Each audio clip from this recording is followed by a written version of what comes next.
Joining us now is Meriem Rajavi, President-elect of the National Council of Resistance of Iran and a longtime leader of the principal Iranian opposition movement. A metallurgical engineer by training, Mrs. Rajavi lost her elder sister at the hands of the Shah's regime, and later her younger sister, brother-in-law, and sister-in-law to the Ayatollah's regime, a profound personal sacrifice in Iran's long struggle for freedom. For decades, Mrs. Rajavi has championed democratic change in Iran.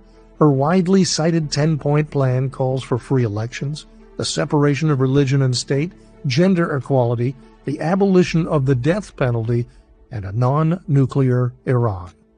Mrs. Rajavi has addressed lawmakers across the United States and Europe and remains one of the most prominent voices in the world calling for a democratic future in Iran.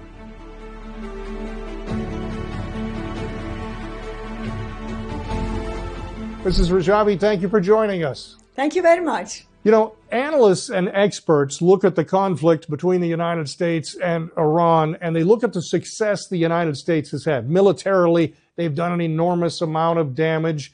You've seen relationships change in the Gulf. The United States relationships seem to be even stronger, and Iran seems to be on its own. The leadership has been cleaned out. Not only the supreme leader, but many of the top leaders have been cleaned out there. And yet, the regime is still there. Some pundits would tell you it's even stronger, that their resilience is so strong, they may be in a stronger position than they were before February 28th. Is that a correct assessment? به نظر من این تحلیل اشتباهه. In my view, this assessment is incorrect because the regime is at its weakest point in the past 48 years. The super crisis that led to the January uprising have not only remained unresolved, but have in fact intensified after the war. This assessment overlooks two key realities. First, the executions in recent weeks demonstrate the regime's deep concern about defiant youth and resistance units. This reflects the strength of the resistance and the weakness of the regime. As you know, in the past month alone, at least 23 political prisoners have been executed. 8 members of the MEK and commanders of resistance units. Here, I have with me the pictures of these 8 people. And also 15 others who were participants in the uprising. And again, I have with me here their images of these 15 people.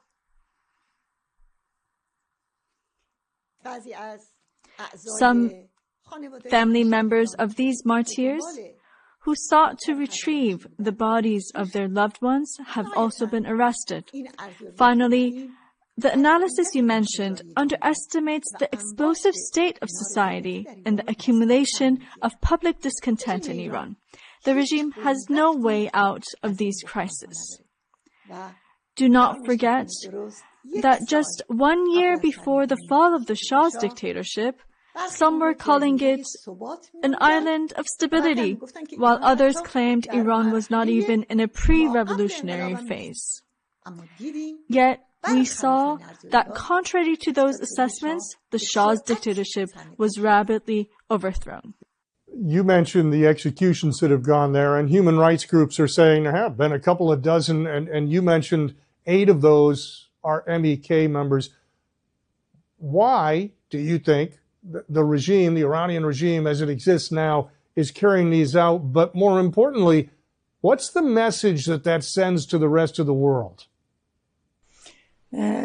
هدف رژیم از این اعدام ها The regime's objective in carrying out these executions is to prevent an uprising and also to instill fear in the people who rose up in January for freedom and the overthrow of the regime. It knows that the war will eventually end and that the already explosive conditions in society will become even more intense, with larger uprisings on the horizon. Therefore, on the one hand, it seeks by its own calculations to instill fear and terror among the public, especially the youth, to deter them from pursuing protest and rebellion. On the other hand, it aims to prevent young people from joining resistance units and to halt their expansion, because these units play a significant role in organizing, spreading, and sustaining uprisings. However, what the regime fails to grasp is that it is confronting a generation that is in no way willing to tolerate the mullah's crackdown and suppression. This is a generation that has found its path in organized resistance and is prepared to pay whatever price it takes. As Thomas Paine said, we have it in our power to begin the world over again. You have long talked about how overthrowing the regime would take actual resistance on the ground. You've been very clear that needs to be people on the ground. What would that actually look like? How would that realistically unfold? And then what credible alternative exists if that effort for overthrow is successful? The clear alternative and the proven solution to the Iran question is change brought about by the Iranian people themselves through organized resistance and resistance units. Our specific strategy for overthrowing this regime is centered on the fusion of two elements. One is popular uprising and organized resistance, including the resistance units. Both elements have been tested and can be observed. On the one hand, the social conditions are far more explosive than during the January uprising, and there is no doubt that larger uprisings are on the horizon. On the other hand, organized resistance is far more prepared than in the past. Resistance units, only during the January uprisings, carried out 630 operations against repressive centers to protect the protesters. On February 23rd, 250 MEK fighters launched an assault on Khamenei's heavily guarded headquarters. Resistance units, in their quantitative and qualitative expansion, have evolved into organized units of a liberation army. In addition to the resistance units, there exists a vast organized social network of MEK supporters across the country, playing an effective role in uprisings. Their struggle in cities and their resistance in prisons have had a profound impact on society. For example, members of a 6-member MEK unit, commanded by Wahid Bani Amirian, in the days before their execution, sang a collective anthem inside prison. This profoundly moving footage has now gone viral. International television stations have broadcasted it repeatedly.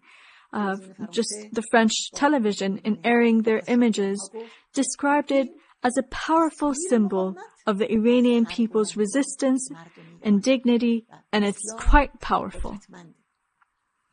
Here I have their pictures. This is the scene where they had stood in the prison yard and were singing together. As I have repeatedly stated, real change in Iran requires a combat-ready, organized force on the ground. The fake alternatives, polished through social media engineering and glossy television programs, lack even the slightest real role or relevance. These represent remnants of the former dictatorship who aspire to return Iran to the past. But a people who sacrifice their lives do so not for a return to the past, but for a democratic future. one must not lose sight on the fact that elevating a manufactured alternative built around the Shah's son and the remnants of their former dictatorship served as one of the clerical regime's key levers to confront and contain the uprising and the organized resistance. While the United States disagreement with Iran is only a couple of months old, you have been fighting this battle for a long, long time. What is your plan? Do you have a specific plan for Iran's future? And if there is a regime change, what would the transition look like? We, the Iranian resistance, have presented a clear political roadmap for the period following the overthrow of the current regime. Under the Council's official plan, after the regime's overthrow, a provisional government designated by the Council will, within a maximum of 6 months, hold free and fair elections for a constituent and national legislative assembly, thereby transferring sovereignty to the people. The provisional government will then resign after 6 months, enabling the constituent assembly to designate a government to administer the country. The political foundation of this transition is outlined in the resistance 10-point plan. A republic based on the separation of religion and state, pluralism, freedom of parties and the press, the abolition of the death penalty, gender equality, an independent judiciary, autonomy for oppressed nationalities, and a non-nuclear Iran. Therefore, our emphasis is on a republic grounded in freedom and democracy. And as Abraham Lincoln said in your own history, the fundamental principle is that government must be of the people, by the people, and for the people. The current regime has a reputation for oppressing women. And yet, since 2017, women have been the ones who seem to be at the forefront of the protests on the ground in Iran. And at the same time, when I look at your group, not only you, but primarily all the leadership in your organization is female. Is that coincidence? And how is it that women are taking such a strong role in a country that has tried to hold women down? I must state clearly that this coincidence in timing is not accidental at all. The reality is that the prominent and active role of Iranian women in the nationwide uprisings of recent years was not spontaneous or created overnight. Rather, it is rooted in 48 years of struggle by Iranian women in the political and social spheres, as well as in the arenas of military battles, where MEK women played a leading and pioneering role. Under this regime's rule, thousands of courageous women activists and MEK members have been arrested, tortured, and executed. And today, 1,000 heroic women serve in the MEK's Central Council, assuming leadership and guiding responsibilities at every level of this movement. Moreover, women constitute 52% of the more than 450 members of the National Council of Resistance of Iran. In this way, women's leadership has been institutionalized within the resistance and serves as a springboard for achieving genuine gender equality. This is the source of inspiration and motivation for women across Iran. According to the Council's program and its 10-point plan, equality for women and their full participation in all spheres of society, especially in political leadership, will guarantee democracy and development in a future Iran. Following the death of Iran regime's supreme leader, Ali Khamenei, you announced the formation of a provisional government. And to be perfectly candid, there were some critics out there that said that was premature. Why did you think it was important to make that announcement then, to make that formation then? And what makes the provisional government legitimate?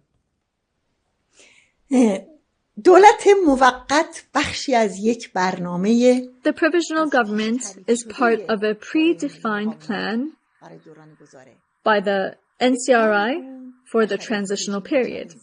Its announcement at a time when the regime is experiencing severe fragility and weakness highlights the fact that a credible alternative exists, one capable of transferring power to the Iranian people in an orderly, calm, and democratic manner after the regime's overthrow.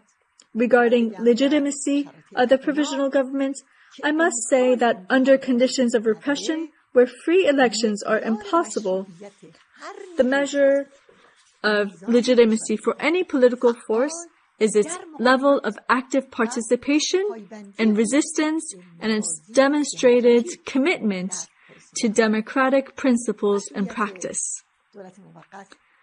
The legitimacy of the provisional government is rooted in 45 years of unrelenting struggle against religious tyranny and in the sacrifice of more than 100,000 martyrs. This government is based on a clear and publicly declared political program grounded in principles such as free elections, the rule of law, separation of religion and state, and gender equality. I must add that the provisional government does not seek to replace the will of the people. Rather, it aims to facilitate its realization. We have consistently stated that we do not seek power for ourselves, but intend to transfer power to the Iranian people. The mandate of the provisional government is to hold free elections within a maximum of 6 months for the formation of a constituent assembly. Immediately thereafter, the provisional government will resign so that the representatives elected by the people in the constituent assembly can establish a new government to carry forward the affairs of the country. In the recent past, the collapse of oppressive rulers, like in Libya, for example, or maybe a great example would be in Iraq and Saddam Hussein. The collapse of those leaderships has ended up in chaos, in instability all over. If there is a regime change in Iran, can a different path be taken? Can that instability be avoided? در ایران چنین تهدیدی وجود نداره. Such a threat does not exist in Iran. Neither the experiences of Iraq and Libya are applicable to Iran, nor is a Chalabi-style scenario conceivable, nor is a return to monarchical dictatorship. For several reasons. First, there exists in Iran a deep and powerful societal desire for regime change and the attainment of freedom and democracy. For the past 45 years, there has been a continuous resistance aimed at overthrowing the regime. This prolonged struggle serves as a unifying force among the diverse components of Iranian society. It must be noted that in Iraq and Libya, no credible alternatives existed. The fall of those regimes occurred largely as a result of the sudden collapse of state structures. In contrast, change in Iran is fundamentally relies on the people and in an organized resistance that is backed by a political alternative and a provisional government. In Iran, there exists an opposition force with defined structure, program, and networks, which has a clear roadmap for the day after the regime's overthrow. And as I said, a time-bound provisional government has been proposed with the explicit mandate to hold free elections. In other words, a designed mechanism exists to prevent a power vacuum. It must be borne in mind that Iran possesses a long-standing national identity and a deeply rooted, cohesive social structure. It was not a state born out of the post-war global partitions that followed major wars. Your critics say that while you have a strong presence, you and your organization have a strong following abroad, they question how much of a following you really have inside the borders of Iran. Is there concrete evidence? Can you lay out examples of where the NCRI has a following on the ground? از همین اعدام‌های روزانه توسط رژیم شروع کنیم. Let us begin with the regime's daily executions themselves. If the MEK did not have and does not have a social base of support, why do the clerical rulers persistently execute its members? As I mentioned recently, 8 MEK members were executed in just 3 weeks.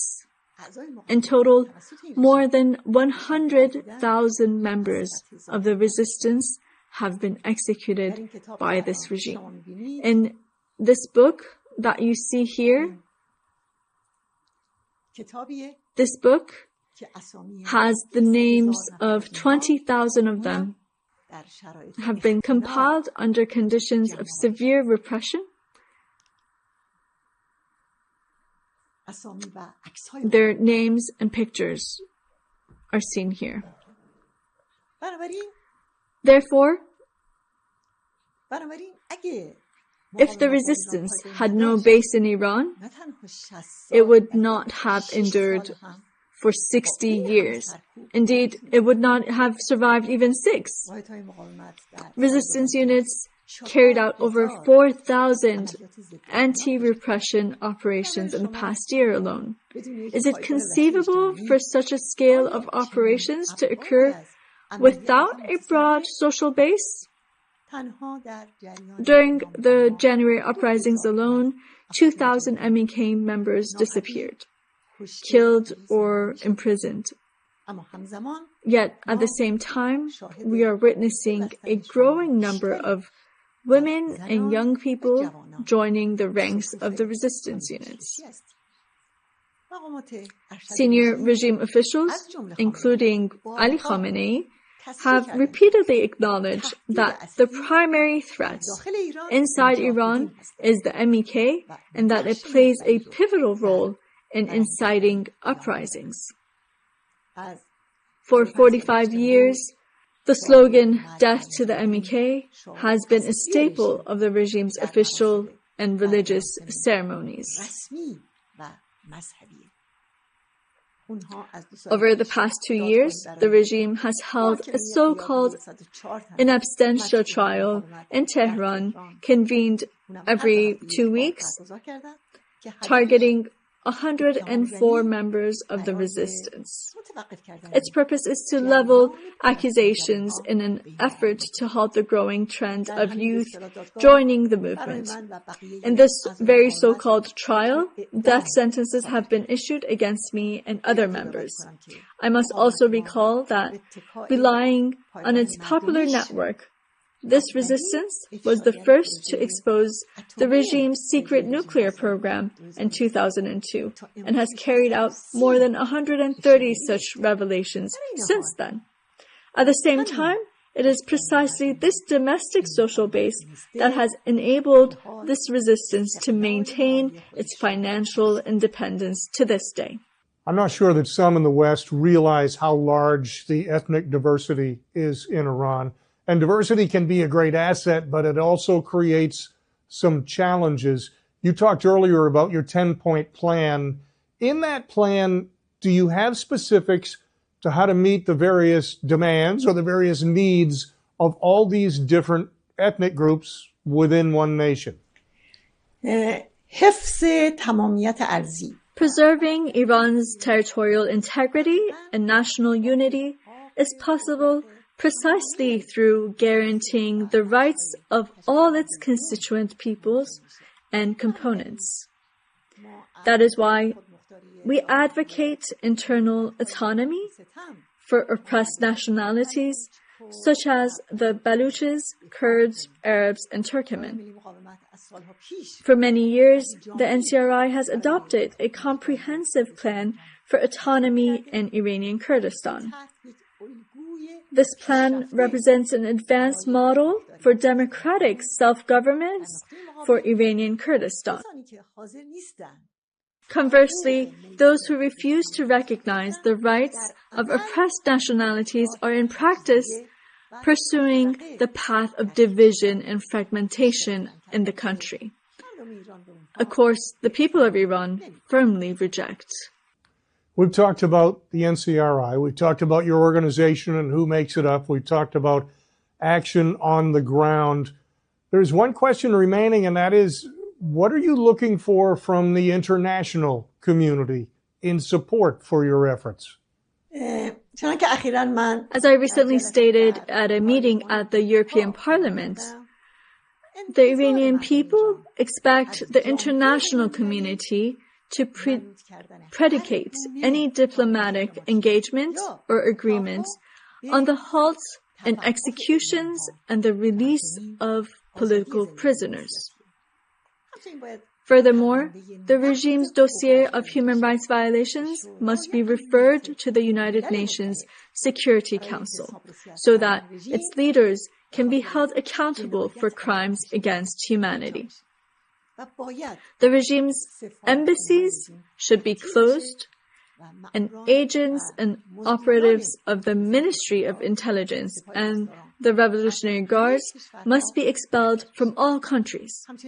Also, the requisite technical infrastructure must also be provided to ensure the Iranian people have access to a free and unrestricted internet.